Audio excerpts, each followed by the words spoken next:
We're live, okay. So I'd like to welcome Allison, who's the chairperson, I guess, of the Woodland Cultural Center, to our meeting this morning. So Allison, the floor is yours. Thank you.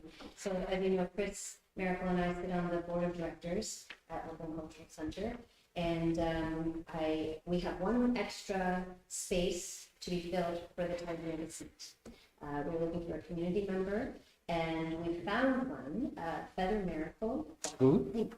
Donnie C's daughter. Okay, I know Donnie. She works for the Six Nations Public Library. Because she has ties here, she would be considered a Tyendinaga representative. I sent forth her letter of intent as well as her resume, which really matched the aims and goals of the center. And she lives at Six Nations? She lives at Six Nations currently, yes. Which is a member here? Yes. Okay. So we are hoping to get a motion to appoint her as a representative for Tyendinaga. And Chris would no longer serve in that role? We have room for 3 representatives. From Mohawk Quinny. So then we would advertise for the third one. Nope, that would make 3. This would be myself. I count as a Tyendinaga representative as well. Oh, okay. Oh, so you're the 3. That would make up 3. And the 3 would be filled. Okay. When we advertised before for members for the Woodland Center, did we have much response? Angela, do you recall? Besides Allison? That was it? I believe that was the only one. It was a while ago. You've been on there for a few terms, Yes, since 2016. so I can't quite.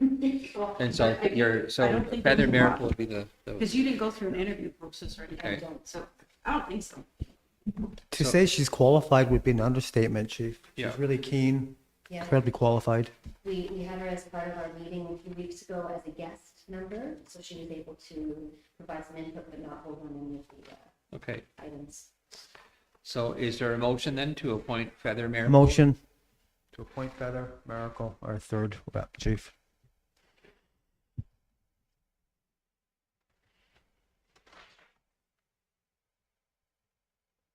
Is there a seconder?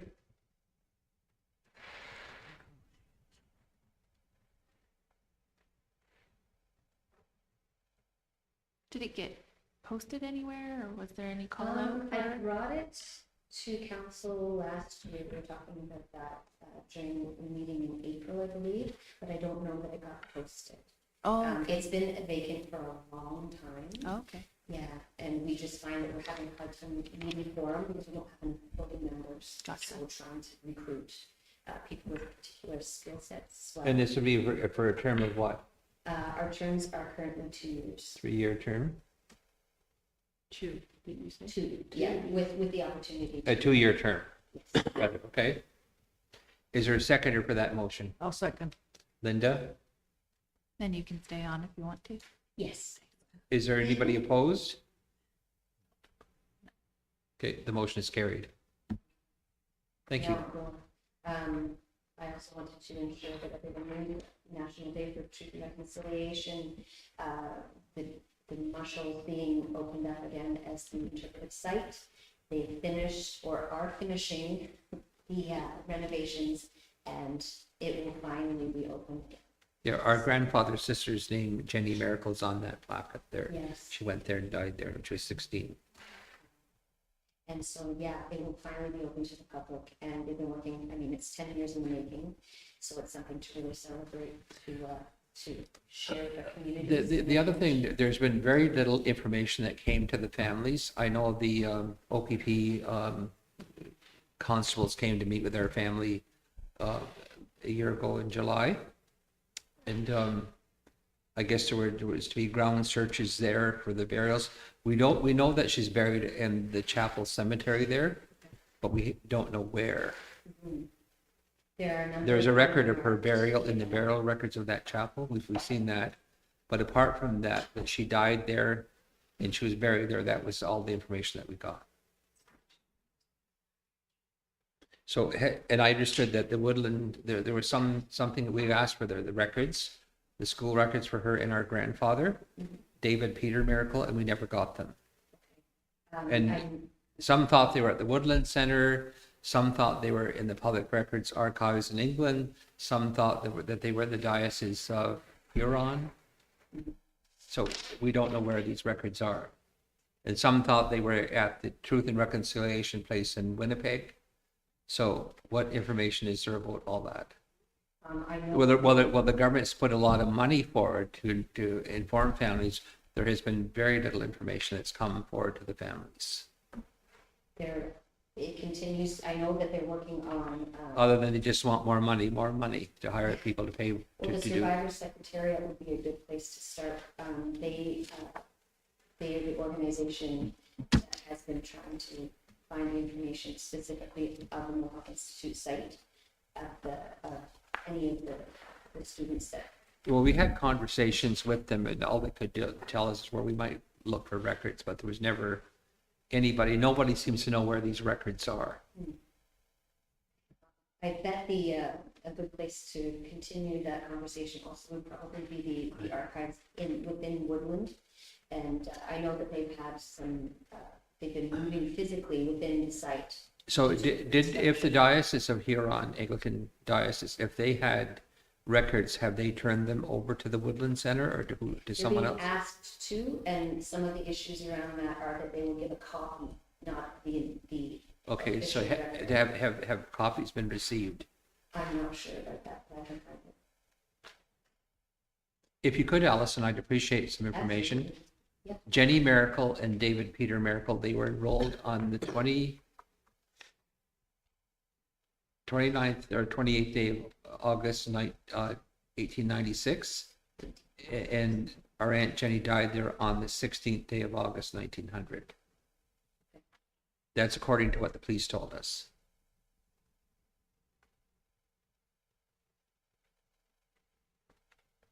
And if they were going to exhume the bodies of her body, we want her buried at Christ Church with her grandfather. You know why? Hmm? Why? We're on YouTube. Well, they were talking about doing all that, so we don't know what their plan is. We have no information. That's right. I mean, the ground search. Personal business. Hmm? Isn't that your own personal? Well, no, it's about, I'm trying to find out what they know about it, because the Woodland Center was involved in the discussion. Well, and they continue to do ground search. So they're continuing, the ground search, they said could be 10 years because of the terrain and the difficulties in. I construction. would doubt very much that the bodies would be buried on the grounds of the Woodland Center, because if it was an Anglican run or Catholic run school, they would only bury the dead in consecrated ground if they were baptized. And if they weren't baptized, they would have them baptized right away. Mhm. That was what they did then. So And actually, most of the Mohawk people took their children to church and had them baptized when they were infants, just a few days old. So there's lots of baptismal records. And they would never bury somebody just in unconsecrated ground. That wouldn't happen. It would be against the rules of the church, and that was an Anglican-run school. We'll see what kind of information we can find, especially as the literal dust settles on the construction project. That will give the staff more time to really try to answer these questions for the public. Okay. We also have, I said I would bring forward a memorandum from Six Nations of the Grand River, who asked that there was money set aside for the event on September 30th. Mhm. That said, they said that they would contribute $10,000, but conditionally on us asking our band councils for a donation as well. I have included the memorandum that said that. So what is the purpose of the event on the 30th day? Why do they have it? Is the unveiling of the former Mohawk Institute as an interpretive site on Truth and Reconciliation Day. So they're not operating in that old school building any longer? They are, the school building is the museum and gallery and gift shop, and that continues to run as that is, as well as offices, maintenance, things like that. The Mohawk Institute building has been renovated completely, right down to cleaning out in between the bricks and redoing the windowsills and all those things. so that it could be opened as an interpretive site, like a museum for the public to really understand the experiences of the survivors, so, of the students that went there. So when you have all these names on the plaque that these are the people that attended there and died there, and so where is their information about their story if you don't have access to the records? It's just their name. I believe they just have a name. I know Geronimo Henry, one of the survivors that's still, who's still with us, took that upon himself to try to find the information and try to gather as much information about the students that went there. Well, see what you can find out about our grandfather and our great aunt. Absolutely. I also have a letter addressed to Tyendinaga Mohawk Council from Midland with the ask of any donation towards the event on September 30th. Okay, Obari, I'd like to 10,000? Okay, second that motion, Chief. second by Chris. Is anybody opposed? Okay, the motion is carried. Now, I will bring that good news to the folks over there. So Linda and Charlie and I and Shelley, we've all had people that were at the residential school. And when it says the time ticket admission, what's that mean? It means Did you they're gonna ever have have people- chunks of time where you can start a tour and then go through these Did activities. you, Curtis? They're gonna just Did you? stagger the entrance because they're expecting. Curtis, who in your family went? 3,000 people there. that Somebody went in your family to the residential school? Yeah, there's more information on the I'm website. excited. I'm the one. Good. Who was that? Place is Curtis? It does, I Who get went it, to I get residential it school? every time I'm in that On building. my mom's Yeah, side. I started a bike ride On my from mom's Utah side, so that'd be town of Rattlers. Flint, George. Yeah, driving up that. George, driveway. okay. It's not- So Curtis had relatives too. And Ward, did you have relatives that went there? Chris, did you? Angela, did you? Chief, will we be making arrangements to ask Wilbur if he wanted to go? Wilbur has one. Well, he usually speaks in Belleville on that day, so I know Sean Kelly was asking if they want to film him. He's 90 years old now, so he went to the residential school at Mohawk Institute in the 40s. Yeah. Him and his brother Johnny. Yeah. So if Wilbur wanted to go, would we take care of him? Gas? Well, somebody should take him, drive him down there, but he normally speaks in Belleville, I know that. Well, we Sean Kelly may have already asked him to do that. Then the other thing is that he has to get his hay in, so he doesn't usually want to be. we do, yeah. Late in the year, hopefully he doesn't take. I seen him going down with his tractor, not just during the summer sometime. 90 years old. Yeah. Wonderful. Well, There's not ever been one lazy hair on that man's head. But actually, a lot of the people that went to the residential, they weren't lazy. They worked and they were responsible. I don't think there's much more other than the center is moving smoothly forward. There were some Okay. HR issues last year, but we've got them sorted out now. And yeah, And actually, there were people that went to the residential school, said they learned a lot of skills there, and they were treated well. It depended on the time they went there and who was running it. Sometimes very true. they were treated well. it's a very complicated, very multifaceted experience. Ethel Green always said that she was treated well when she went there, and Muriel Brandt said the same thing. And others say they were abused. Yeah, there It was very strict. But the Indian day schools were run very strictly. They were strict as well. Yeah, but I didn't have to eat bean cake. My mama had that. Thank you, Allison. absolutely. Thank you for giving me some time today. And they ate porridge every morning. Your breakfast never changed. It was always going to be porridge. That's why it got the name the mush hole, mushy porridge. Yeah. They could smell it cooking at 5 o'clock in the morning in a big double boiler. Yeah, they brought the boilers back actually from, I guess, the early 1900s, 1930s.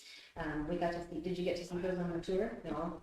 The girls, they went to school half a day. The girls baked, cleaned, and sewed, and the boys went out and farmed and looked after cattle, and pigs.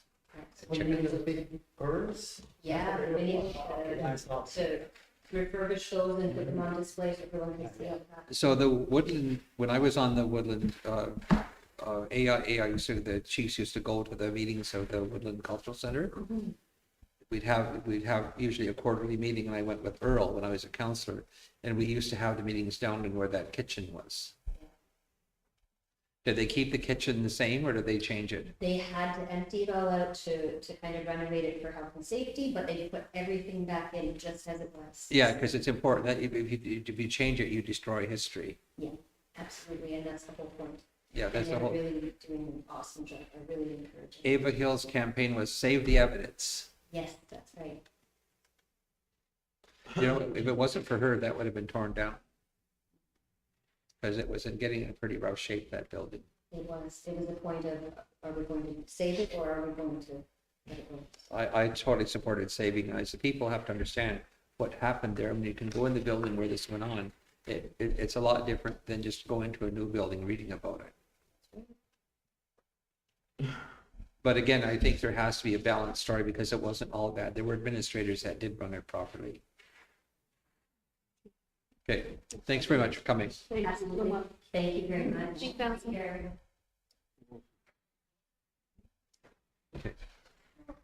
So the next item on the agenda is Jennifer Miracle. No, Chief. we're on YouTube, so we have to go back. Okay, into I'm sorry, regular- we need, pardon, we need to make a motion to go back in We already did. in one. camera. Oh, no, why don't we just stay on live now that we're on live and do the. we have to Okay, Go back up to. okay, we have to go back in camera. Why don't you finish the regular now that you're on? We're, Finish, okay, we're jumping around so much here. Okay, let's go into the public portion of the agenda then. we're on number 4.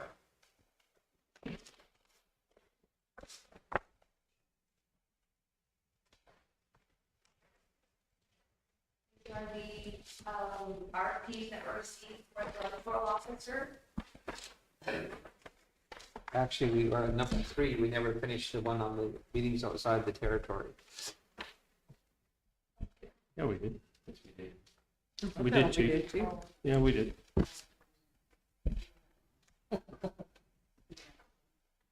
Chief, did you say if you're attending? I, On the September 30th? Yeah. You might have to add that. to okay, that so thing. who, I don't have it noted, who made the motion to approve number 3, the meetings outside the territory? We were getting clarification on the dates for the ISO meeting, which was got it. provided. So it was moved by Chris Miracle, who seconded it. I thought I did, but I could be wrong. You're seconding it, Linda? Yeah, I Okay. thought I did, but I could be No, wrong. there was no seconder. Is everybody And agreeable? also on that motion too, Chief, do you want to put on there, do I have to put on there, I'm going to that day of reconciliation? For the 30th? Yes. Okay, Linda, for September.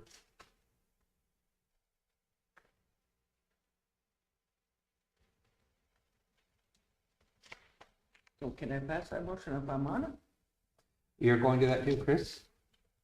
Chief, there's 2 functions, one on the 22nd, which is for politicians and funders, and the one on the 30th is the general public. So I asked them which one's most appropriate for me to attend, and for me, they said probably the 22nd. That's the LPC board meeting in Aurelia, which we did. Yeah, I yeah. won't be able to Yeah, go to the yeah, this is 22nd. just for the funders, Mhm. people that brought money. So we can Yeah, that's let why I them- opted both for the 30th, because That's I'll more be back appropriate. by then.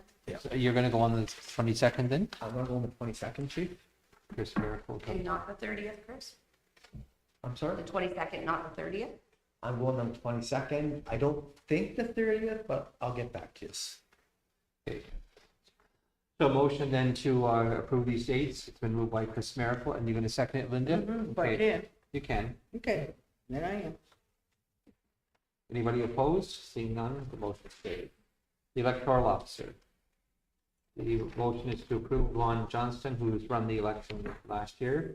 for the election date will be December the 6th, 2025, and nomination will be October 18th. Use a couple elections, no chief. Use a couple elections. Yeah.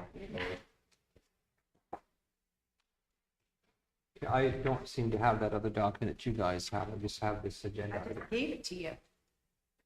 Oh, here it is, here. Electoral officer.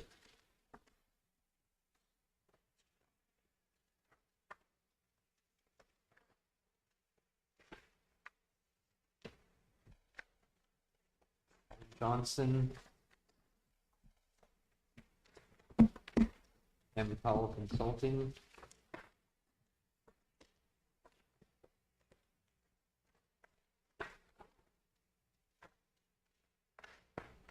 Leah Brandt. So his dates are gonna switch by a week, right? Pardon? His dates will switch by a week? Yeah, that was just, he just proposed those dates. We didn't know the actual date. So we'll just move up a week, basically. Yeah. So what we should have is a separate motion to approve the nomination date of October the 18th, 2025, with election December the 6th is one issue. Shall have, it's already listed. The first one is There- approving your. So what it is, it's an MCR that we have to send to ISC. And in the MCR, it says who we are having as our electoral officer, Oh, the date of the nominations, and the date of the election. It's Oh, okay. all in one MCR. I see, okay. So we gotta pick the one first. So cost-wise, I guess they're all qualified. Is that correct? These are the ones that we take from the ISC list, the approved list from ISC. Who have done Indian Act elections. And been trained by Yes. them. It says that they posted for an RFP for the electoral officer for this year's election and received 4 quotes. The lowest was from Vaughn Johnson in the amount of $84,000. The election will be December 6th, 2025, and nominations will be October 18th, 2025. So the recommendation is to approve to hire Vaughn Johnson as the 2025 electoral officer and to approve election 2025 on December 6th and nominations on October 18th. Well, Leah Brandt is one of our members, and I thought she did a good job running the election, which is a lot, that's cost-wise. It was only submitted because of the amounts that came in. Mm-hmm.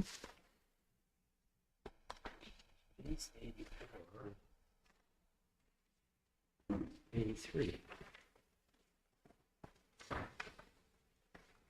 So the final price for the Brant is 83,293.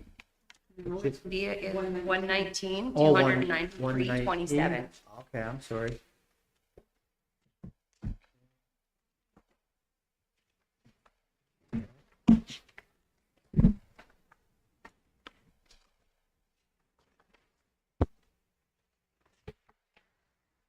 Oh, 119, okay.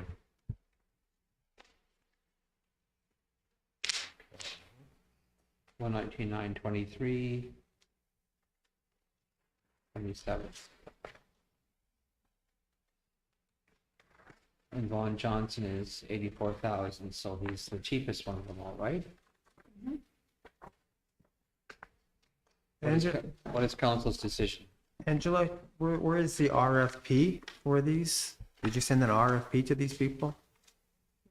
Can I- It's a- Yeah, Well, it's a, Can I have a copy, please? the one that we said to you.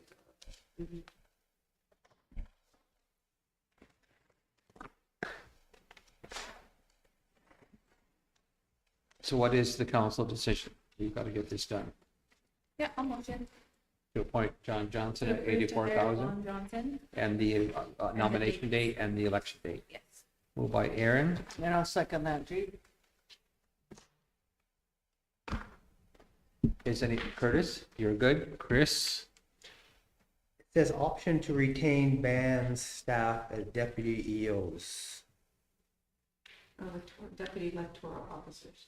And does that cost more money? Obviously, they're overtime It's for part of staff. the package. It's part of all their packages. It's part of all their And they package. all hire. 10 So that's it's all local inclusive. people. It's all inclusive, okay? Are you in favor of the motion, Chris? Quite a discrepancy.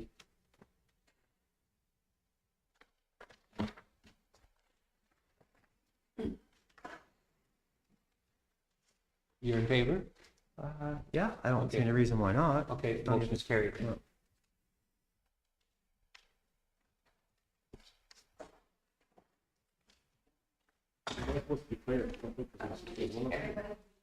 Yeah, you would have to, it's your relative. No, I'm good. That's your sister, right? Mm. Okay, so then, Ogori, conflict of interest. Aaron and Linda. I heard that part, but And Ogori is declaring conflict. what's the motion? Oh, to approve the recommendations. Oh. I approved both of them in my one motion. And, The dates and the bond. okay.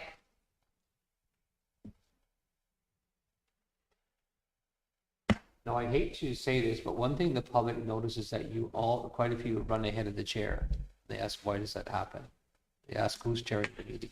No, this wasn't running ahead, Chief. She was just asking for clarification Yeah. because she was out of the room.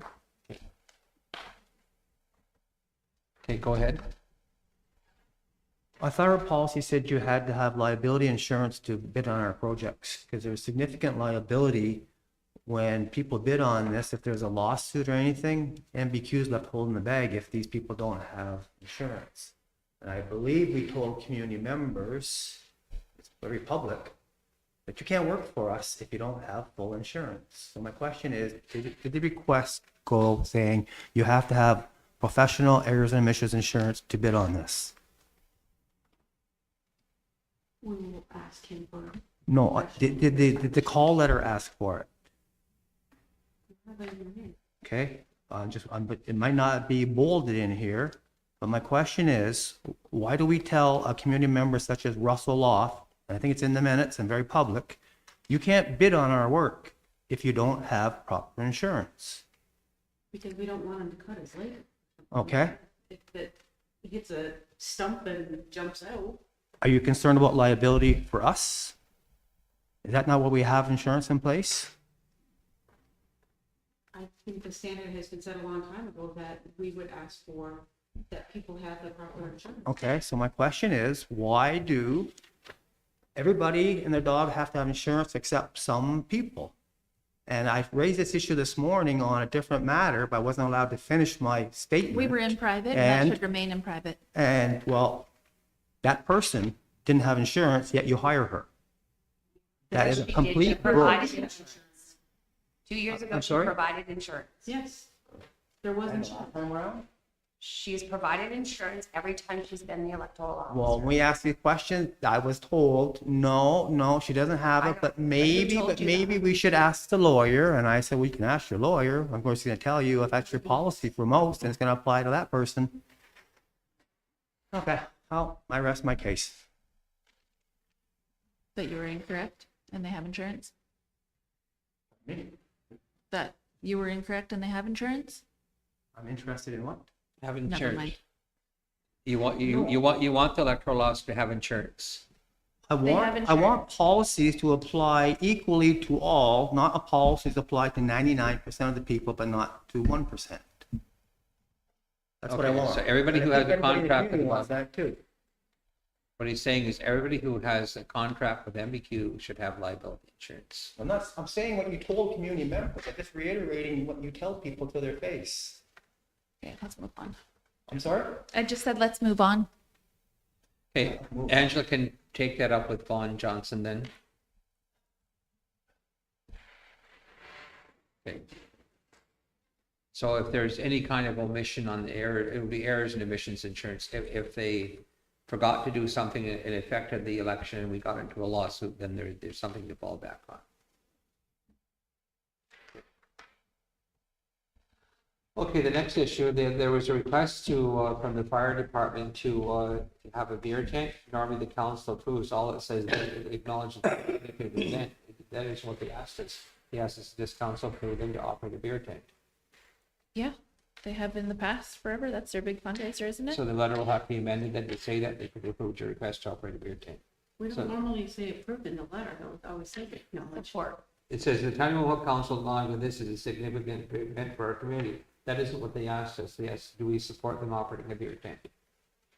But I think Angela said all we've done in the past, chief, is acknowledge that that's all you have to do. Okay, I Because acknowledge. because it's being run as a license, you haven't got to say. Then they can't get a license. It's gotta say that in the letter, or they Acknowledge. can't get a license. Gotcha. Acknowledge. Acknowledge. That you acknowledge that it's a Yeah, exactly, eh? significant event. Did it for 30-some years. Recommendation is to Anyways. acknowledge, so I will acknowledge. Motion. I had to say. Aaron will second it. I did, chief. Aguirre? Okay, motion Chip is carried. I abstained. abstained, chief. My nephew. Mr. President.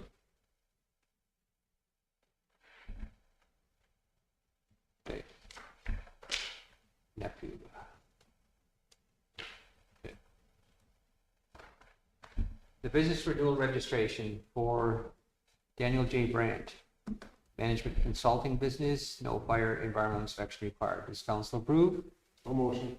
Corey, Second, chief. Curtis? Anyone opposed? Seeing none, the motion is carried. The next one is a vape shop. What's our policy on vape shops? It's a renewal, so It's a renewal, chief. Motion to approve? No motion, chief. Curtis, who will second it? Corey? Anyone opposed? Seeing none, the motion is carried.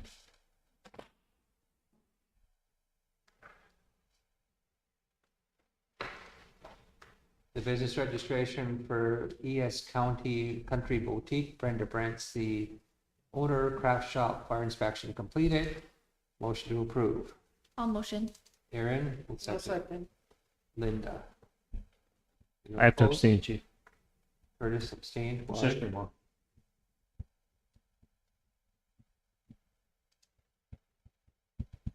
It's, what, did you say she's a what? My sister-in-law. Sister-in-law, okay. Okay, motion is carried.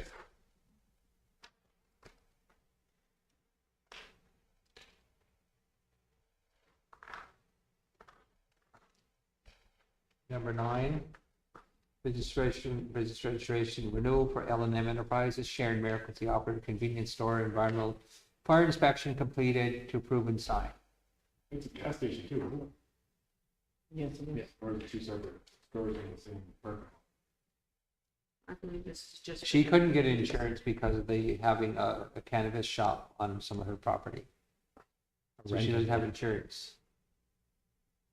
Behind is a rental on her church. And it's, No, there's a pot shop. yeah, there's a gas station. I think the gas station is part of the store. I think, isn't it Linda? It's in the same, it's not a gas So station. she Oh, came is to it? see me about this because they wouldn't give her, renew her insurance because. she Are they was two separate renting the living? land for Sean Doff. Are they separate? A pot shop. Oh, okay. I think it's separate too. Yeah, they're separate buildings. So, Yeah. So is there a gas station operator or just a cannabis shop? No, no, it's there's just a a convenience few store. buildings in there. Is So there a there's gas her- station? There's her That's a separate- convenience store, beside that is the gas station, at the back, over here in the corner is So the then, cannabis shop. so then she's way at operating the a back gas is station with no restaurant. insurance. No, The chip truck. that's a separate business insurance. That's a separate business. This is, she's just asking for the store. I know, but what I'm telling you is they would not give her any insurance if she had a gas station operating on any property that she owned. She couldn't get insurance. Again, we're in Since when? farming too. When'd she tell you that? She came in here a little over a year ago. We called into, we made several inquiries We're about talking it. about someone's personal. So all she could do was transfer that into her son's name or something to get around that. That's why it doesn't mention anything about insurance. We're live, chief. Hmm? We're live. We shouldn't talk about people's personal stuff when we're live.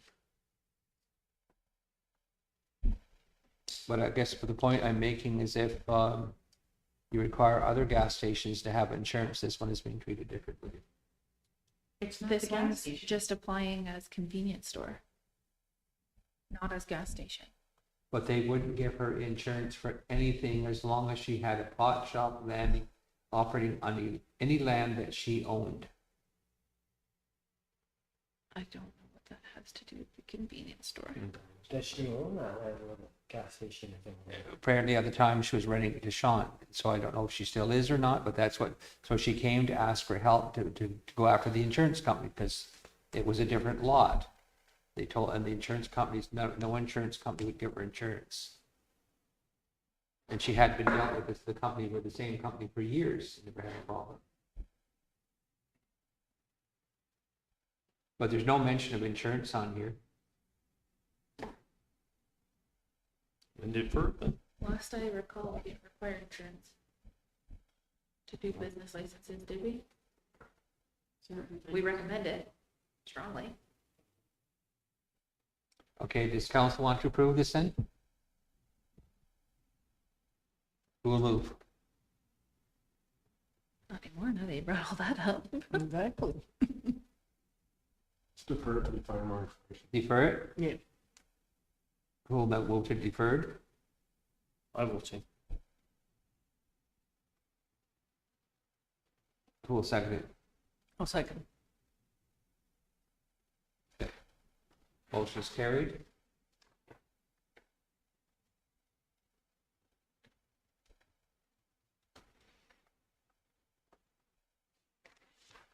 About the insurance question. Oh, business registration renewal for Mohawk duty free. Terry Merkel's the owner, gas station operated, fire and environmental inspection, insurance on file. Motion to approve. On motion. Aaron? Who'll second it? Is there a seconder? I'll second, Chief. Ogwari? Is anybody opposed?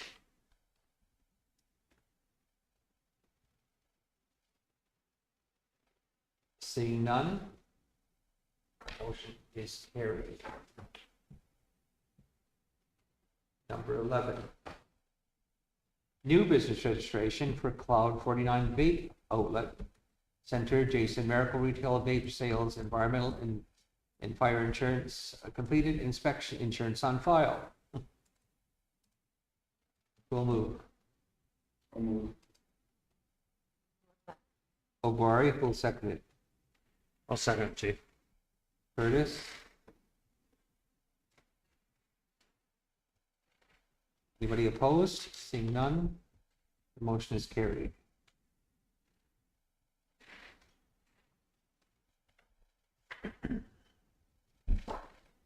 New business registration for Ridge Road Training Consulting and Corp. Owners Kiara Brandt, Brikukoff and Gail Brandt Terry and Anton Brikukoff Brandt, consulting for educational services and indigenous engagement, no fire or environmental inspection required. Motion to approve. Is there a mover? All motion. Aaron, is there a seconder? So none of these people live here? No. It looks like the corporation and the owners, the corporation are Gail Brandt, I suppose. Gail Brandt Terry. Would this be Gail, the former school teacher? Yeah. Sean Brandt's wife, Sister-in-law. or Greg Brandt's wife? Okay. It's been moved by Aaron. Is there a seconder? Second, Chief. Chris Brandt, Chris Miracle. Anybody opposed? Anybody opposed? Motion. Seeing the motion is, then the motion is carried. New business registration for Spirit World Gifts, Edna Jacobs Gift Shop, herbs, candles, crystals, books, etc. Environmental and fire insurance, fire inspection completed. Motion to approve and sign. Is there a mover? I'll move. Aaron, who will second it? I'll second, Chief. Linda? Anybody opposed? Seeing none? The motion is carried.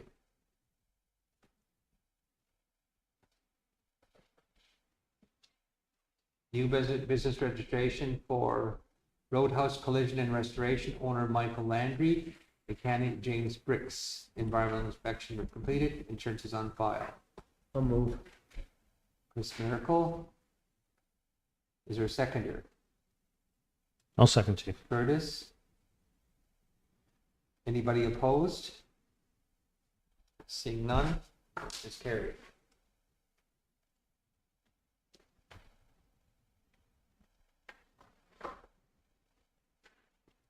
Cody Joy Whiteman requesting sustenance letter. Cody Whiteman, a member of the Mohawk Survey Committee, requires a letter signed by the chief that confirms he's a hunter from our community who hunts for sustenance purposes for possession and acquisition license renewal application for a non-restricted firearm. Support Jody's request for waiving the application fee for signing the attached letter. Implication Cody will not be under any financial strain as you are paying the fee. It will be expected TMC sign similar letters for other members in the future. So the recommendation to approve the request from Jody Whiteman that the chief signed the letter. Does council agree? Motion. Aaron? Is there a seconder? I'll second, Chief. Curtis, so we'll sign the letter then for him. That motion is carried then.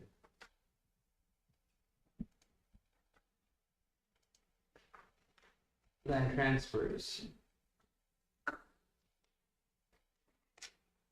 There's a number of land transfers here.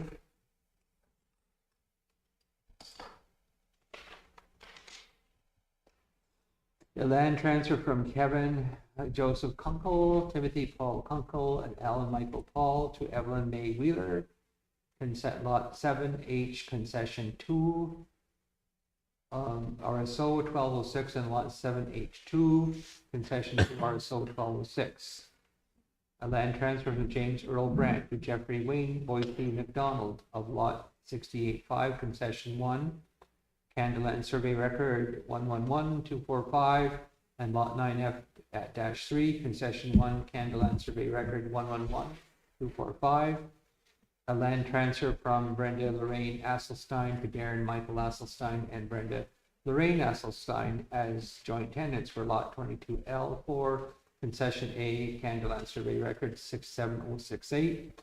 A land transfer from Kenneth Wayne Brandt and Barbara Gale Brandt of lot 25B-10-1, concession A, RSO 4164R, lot 25, concession A, CLSR 67531, and lot 25B-11-2, concession A, RSO 4326R. And who's that being transferred to?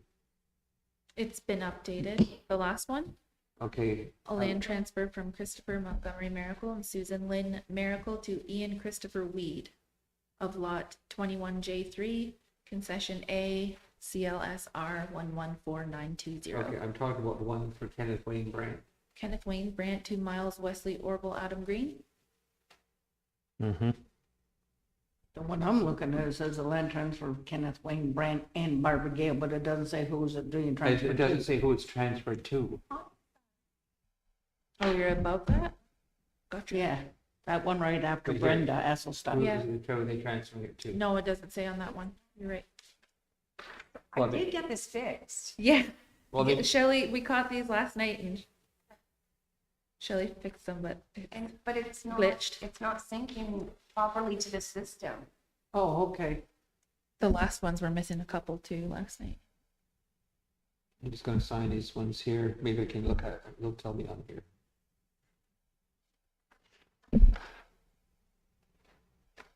That one is done. That's approved.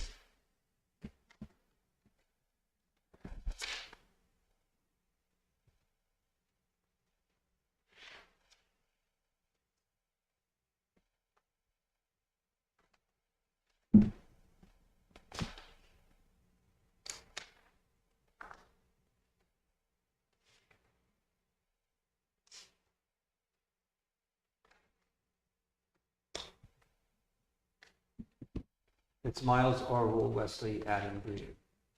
That's the second one. There's another one in Buffett. Yeah, there's two of them. Are they all going to the same spot? So,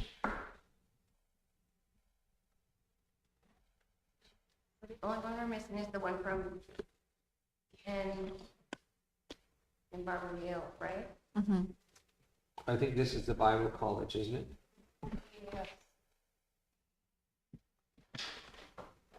The lot 31E, concession, lot 31E. I thought council passed a motion to look at that, Chief. Well, there is a dispute between those families, the Miracle family and Ken and Gail and all of that, but Ken was the last board of directors, and under the CP system, then I guess the department interpreted it was his land. He could do what he liked with it. So the last of the continue reading, a land transfer from Kenneth Wayne Grant to Miles Wesley Orville Green for lot 31E, 5-1 concession A, RSO 5474 RL, lot 31E-6-1 concession A, RSO 5475R, and lot 31E-13 concession A, Candle and survey record 1050, and a land transfer from Christian Montgomery Miracle and Susan Lynn Miracle to Ian Christopher Weed. Lot 2021J-3 concession A, CLSR 114920. And I think that's where the big plot roll up is. The transfer from No, Ken not on and my- Gail are to Miles Yeah. Green as well. So this is the one right next to Freeman's, right? Randy Bill and Freeman's house, because I seen the big roll up down in there. Not on the field that was transferred, there's nothing there except cut grass Okay. at this point. So does council approve these land transfers? If so, we need a mover. Shows it's going to. Okay, I'll put that with Richard. Take this one back, Shelley. You still need that one? No. Can you put them together, please? Hmm? Can you put them together? I can. Because the bottom one doesn't, this one doesn't show where this one went. Okay, This one does. okay. Is there a mover to approve these land transfers? I'm in a conflict, Chief. Okay, let's do them one at a time. No, No. you were. Okay. Okay, well, we'll do that, we'll I'll do motion to approve them all, Chief. the move by I'll Macquarie. And Linda, I'm good, chief. and Aaron, your vote, Yep, it's fine. and Chris declared conflict, Chris Miracle, conflict of interest.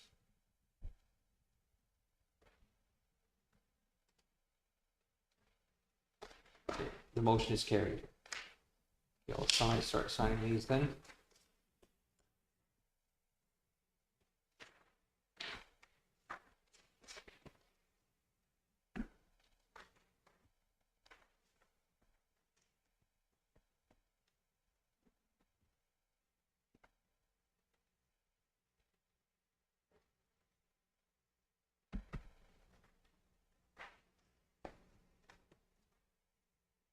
Today is our mom's birthday, actually. 27th of August, Wow. Yeah.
that's done.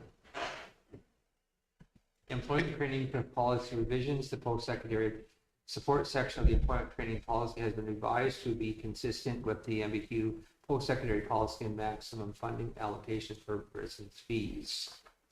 Which means what? They get up to what amount?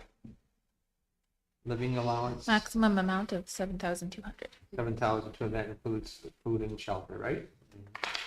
Okay, motion to approve.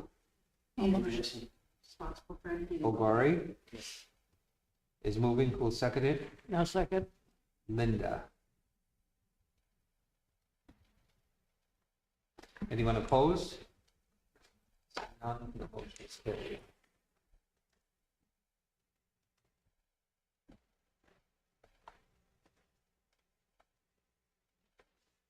Hydro. Hydro connection on something lower slash road, I don't think that it needs the address, it needs the number. That is exactly what's on it and what's on the paperwork that I received. So Okay, there hasn't been an address put there yet. No. okay. Requesting approval for hydro one connection on lower slash road across from 268 as per hydro connection layout. The Equal Roads has reviewed, it's recommended that TMT grant approval for hydro one connection. Is this for a pot shop? No. Advise Cody Jono with status member. That's the petition letter.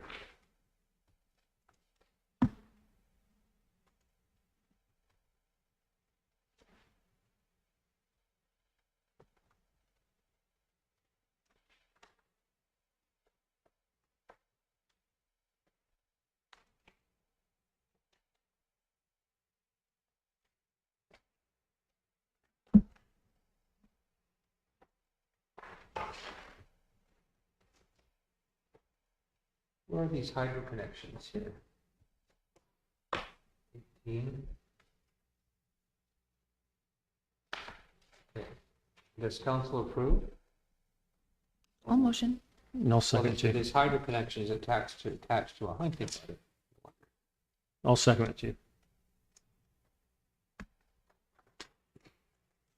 There, this doesn't go there.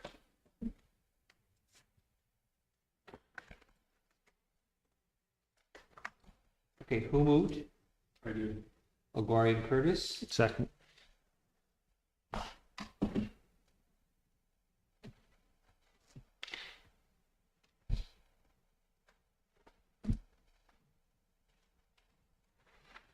Okay.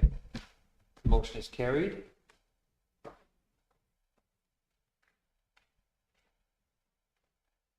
The AIA letter of agreement. MBQ is in receipt of an LOA in the amount of $18,750 for the delivery of the Indigenous Victim Services Program. To recommend council approve and sign the letter, the LOA. Is there a motion to do that? I'll motion, Chief. I'll second. Curtis and Linda. Anyone opposed? Seeing none, the motion is carried.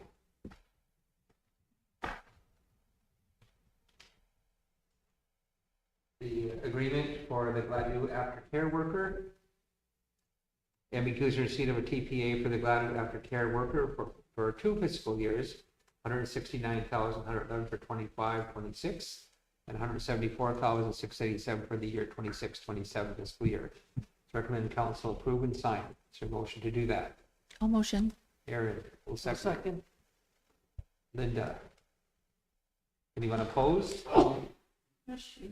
Anyone opposed? Seeing none, the motion is carried. The MOU for the Queen's University for COVID-19 research. Queen's University is requesting to do a research with MBQ to explore the complexities of community mobilization in response to COVID-19 in 4 First Nations as they navigate the pandemic within their respective communities in relation to health systems outside the community. Team safety research being done and conducted by and signed by the MOU. So what I did with the chiefs for our community, I said we will work with the Hastings County Public Health Unit to ensure that we have the vaccines the same time as everybody else does. So that's what happened here. The ones that had their own system were weeks and months and delayed.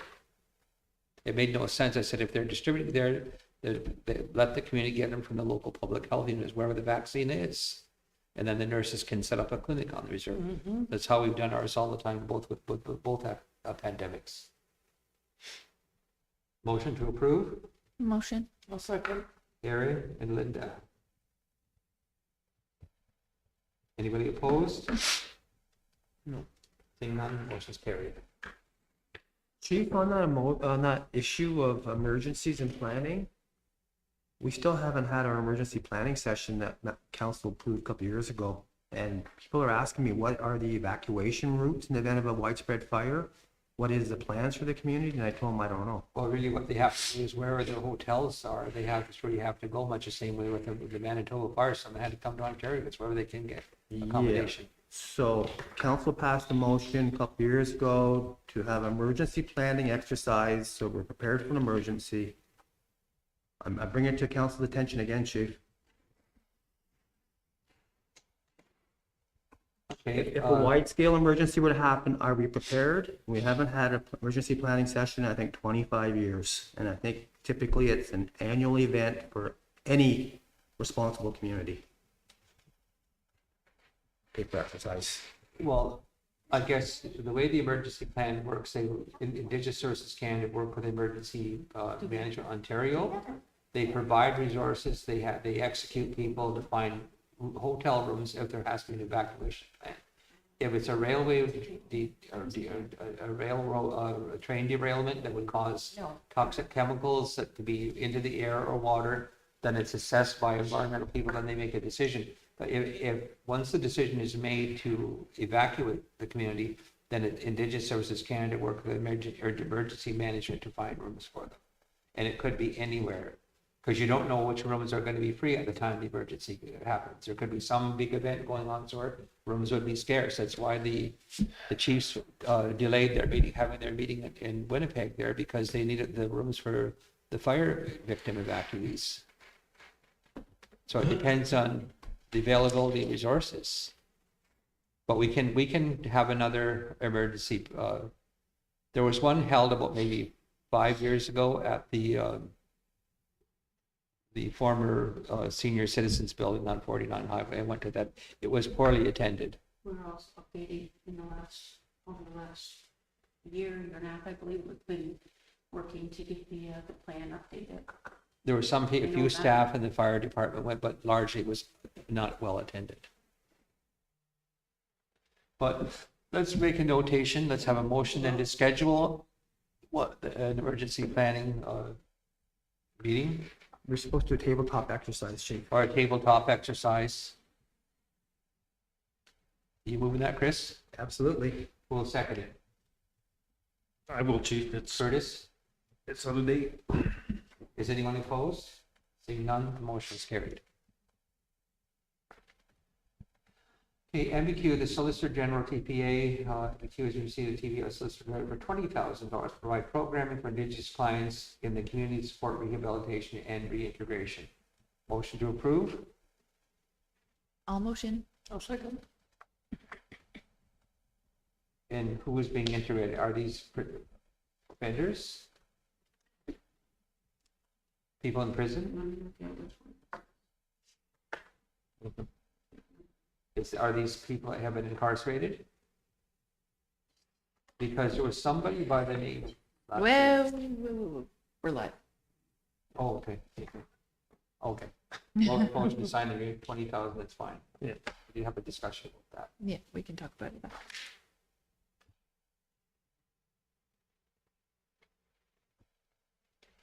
Please acknowledge and approve the amendment for ISC for an additional program funding for fiscal year 2025-26. Amendment number QA1J, housing management subsidies, 65,000, and drinking water and wastewater, 25,000. Motion to approve and sign. Motion. Aaron will second it. I will, chief. Curtis? Anyone opposed? Seeing none, the motion is carried. We sign the agreement.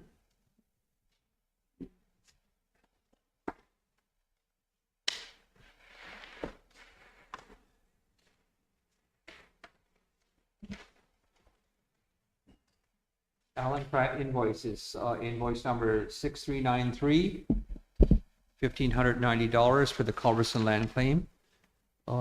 Invoice number 6394, $1,100 for the Churton Pen loss of use claim, and 6395 for surrender 24, $1,858.50. I'll second it, Chief. Moved by Aguirre. Yeah. And just remember, people are listening online, so they need to hear what we're approving. When you rush ahead of the chair, they can't hear.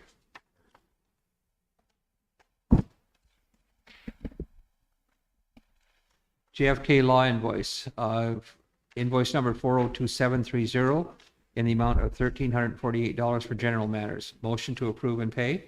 Motion. Aaron will second it. Second. Linda. Anyone opposed? Seeing none, the motion is carried. Miller Thompson invoice, invoice number 4134110, $3,228.30 for the long-term care home. Invoice number 4135612 in the amount of $408 for the corporate matters. Invoice number 4156727, $631.53 for long-term care home.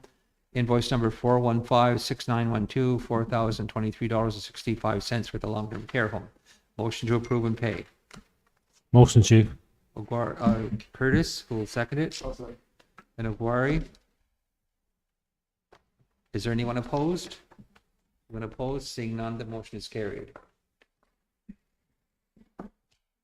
The Canada Mortgage and Housing Section 95 loan renewal. Loan renewal for CMHC Section 95 for CMHC reference number 19549-351-003 requires approval and signature. The recommendation for council is to approve the renewal package for CMHC renewal reference.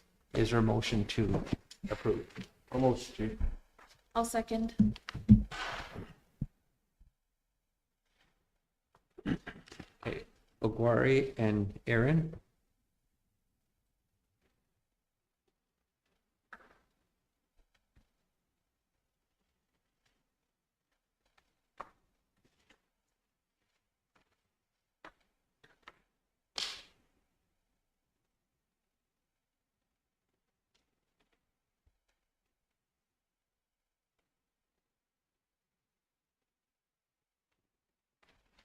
There, sign and print your name, please.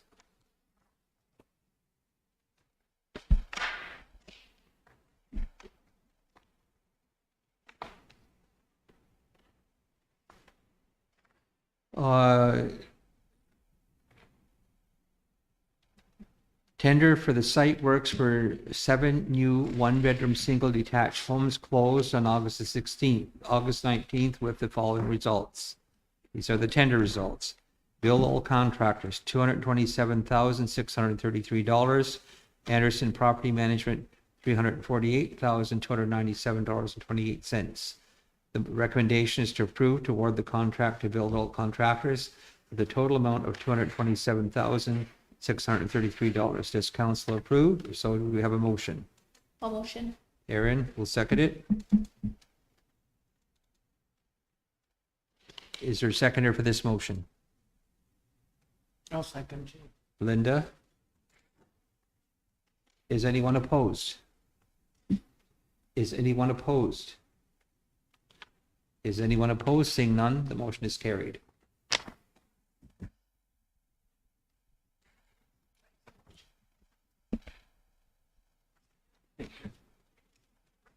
I'll motion to go in camera.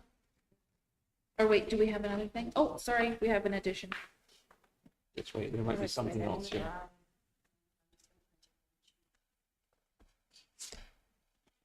Wait, so there's some other things here, just hold on. Shelley's printing it for you.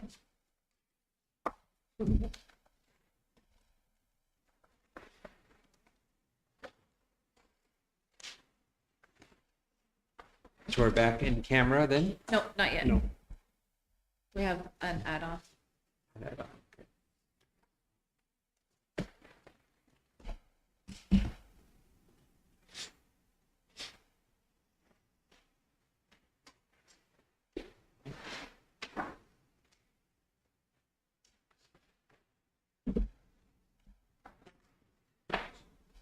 We're jumping around all over here, so I misplaced my agenda page. So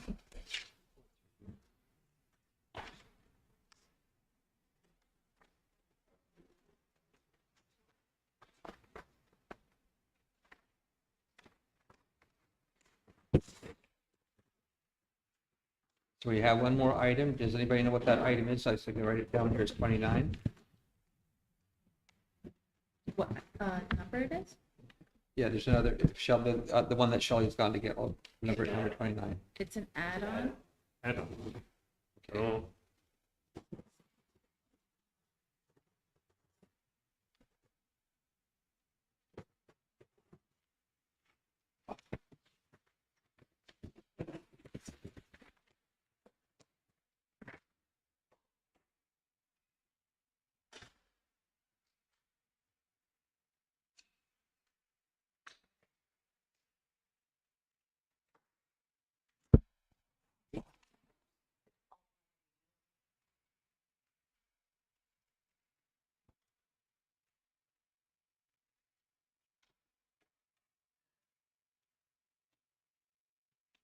Okay, this is the council policy regarding, I guess, harassment in the workplace. And I'll read it out.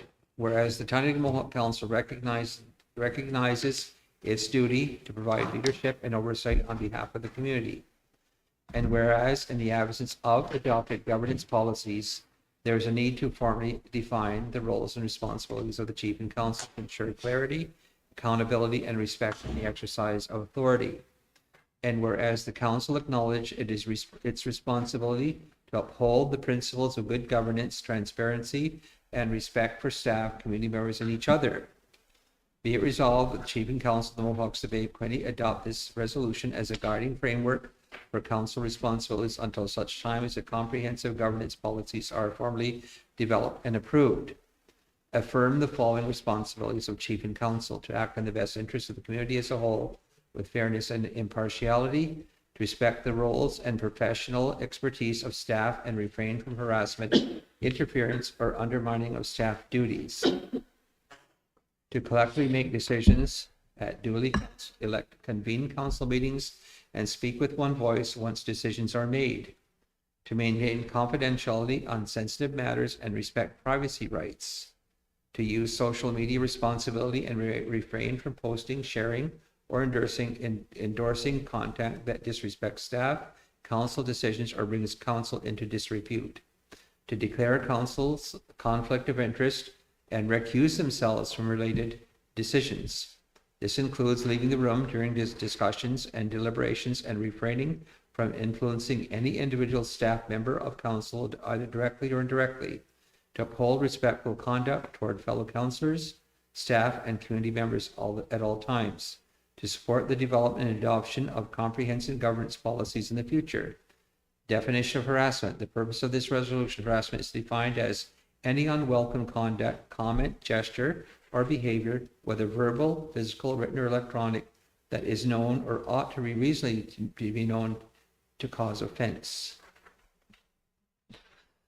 Humiliation or intimidation to an employee, council member, or a community member within the workplace or in the course of council-related duties.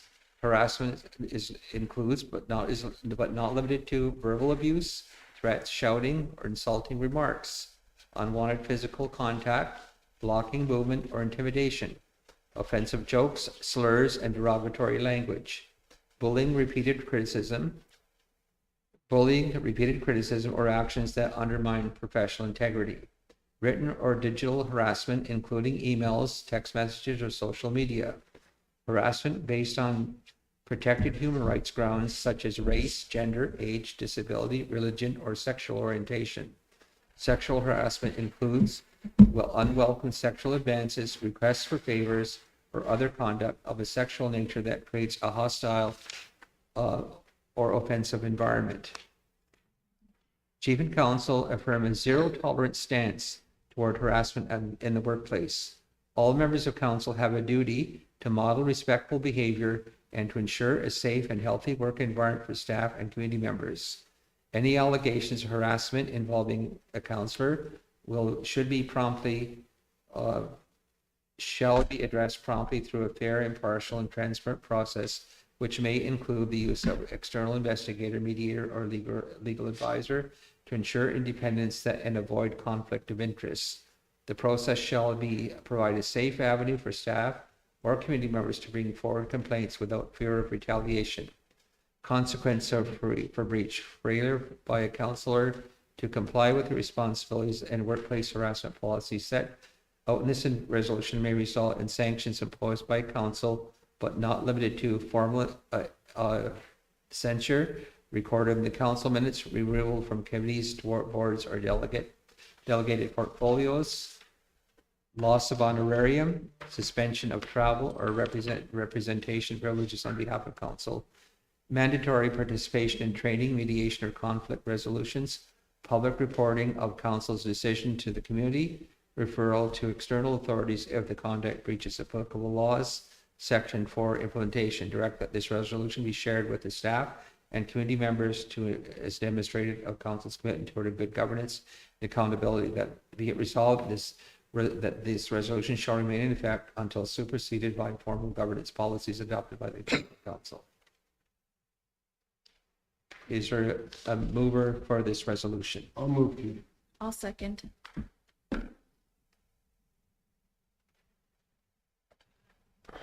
Aaron. Is there any questions or comment?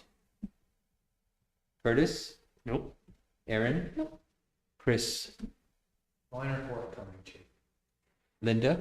I'm good. Ogori? There's a majority in favor. The resolution is passed.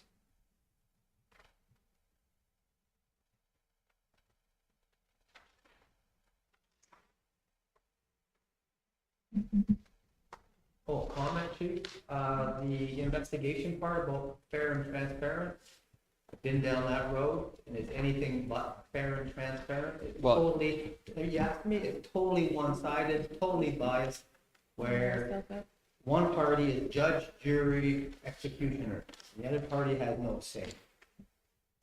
That's what I went through, and that's why I've dummied up the last year and a half to watch how things pan out. The bar's not very high for lateral violence, and this is pretty lengthy lateral violence I perceive. And I will be responding, Chief. Okay, thank you very much. The motion, the resolution is carried. Okay, you'll have to print it again, Shelley, with the mover and seconder on it. Okay, thank you for signature. Okay, the next item. We need a motion to go in camera. Oh, motion. Moved by Aaron and seconded by Me, Linda. Linda.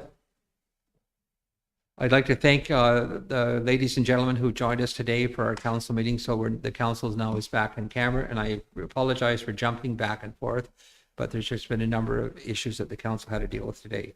So the time we're going in camera is 4:20.